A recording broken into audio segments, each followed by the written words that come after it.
The cave should not have existed. At least, that was the thought echoing in Daniel's mind as he stood at the edge of the dark opening carved into the mountain. The maps he had studied for weeks showed nothing here, just bare rock and wilderness. Yet during the storm the night before, a landslide had peeled back a section of the cliff like a curtain, revealing the mouth of something ancient. Something hidden. Daniel tightened the strap of his backpack and stepped inside. The air changed instantly. Outside, the wind howled through the valley, but inside the cave there was only silence, thick, heavy silence that seemed to press against his ears. His flashlight beam swept across jagged stone walls covered in mineral streaks that shimmered faintly like veins of silver. Water dripped somewhere in the darkness. Drip, drip, drip. The sound pulled him deeper. Daniel had spent years exploring forgotten places, ruins swallowed by forests, tunnels abandoned for centuries, but this cave felt different. Older. Not just ancient in age, but ancient in presence, like the place itself was aware he had entered. He followed the dripping sound through a narrow corridor until the tunnel suddenly opened into a vast chamber. His breath caught. In the center of the cavern lay a perfectly still pool of water. It was circular, about 10 feet across, and its surface looked like polished glass. The beam of his flashlight reflected off it strangely, as if the water absorbed the light rather than bounced it back.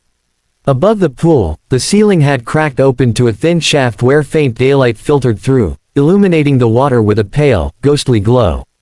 Daniel stepped closer. The air around the pool was cooler, almost cold enough to fog his breath. He crouched beside it. The water was impossibly clear. He could see straight to the bottom, smooth stone shaped like a bowl carved by time itself. No leaves, no dirt, no sign that anything had ever touched it. Strange, he muttered. His throat felt dry. The hike up the mountain had taken hours, and he had already finished most of his water supply. He hesitated. Drinking from random cave pools was usually a terrible idea. Bacteria, minerals, unknown contaminants, any number of things could make it dangerous.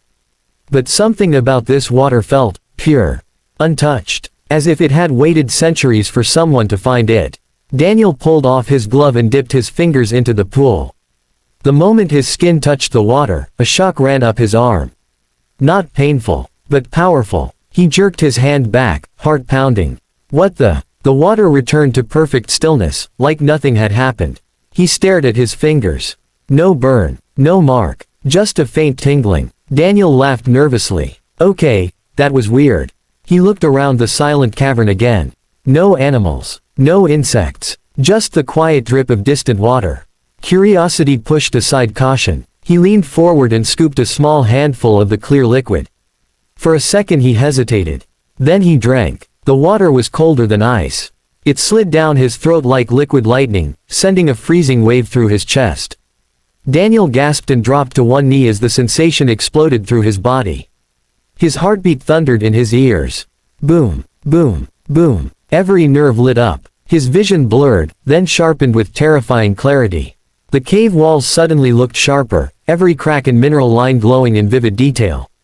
He could hear things he hadn't noticed before. The slow movement of air through distant tunnels. The faint shifting of stones beneath the earth. Even the quiet pulse of his own blood.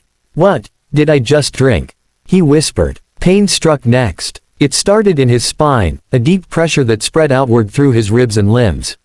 His muscles tightened, then relaxed with strange strength. Daniel clutched the ground, trying to steady himself. Something inside him was changing.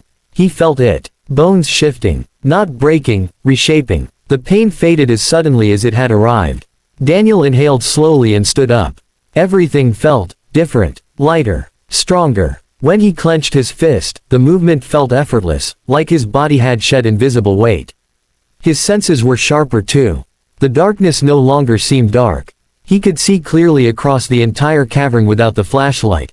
That's when he noticed something behind him. A shape in the shadows.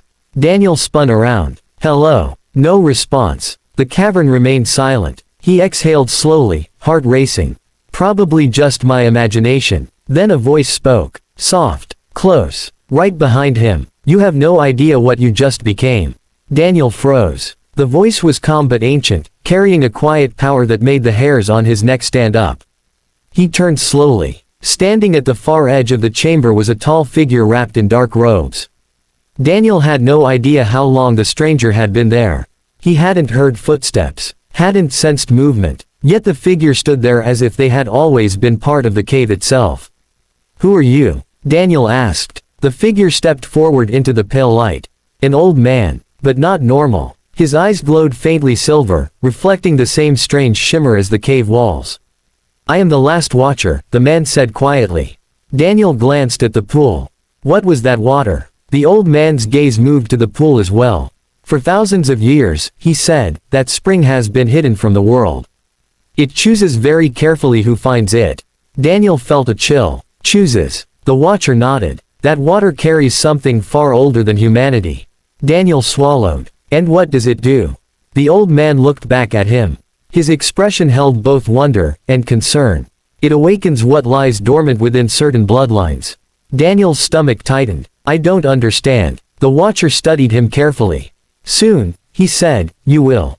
A deep rumble suddenly echoed through the cave. Not from outside, from the earth itself. The pool began to glow faintly. And Daniel felt another surge of power rise inside his chest. The old man sighed quietly.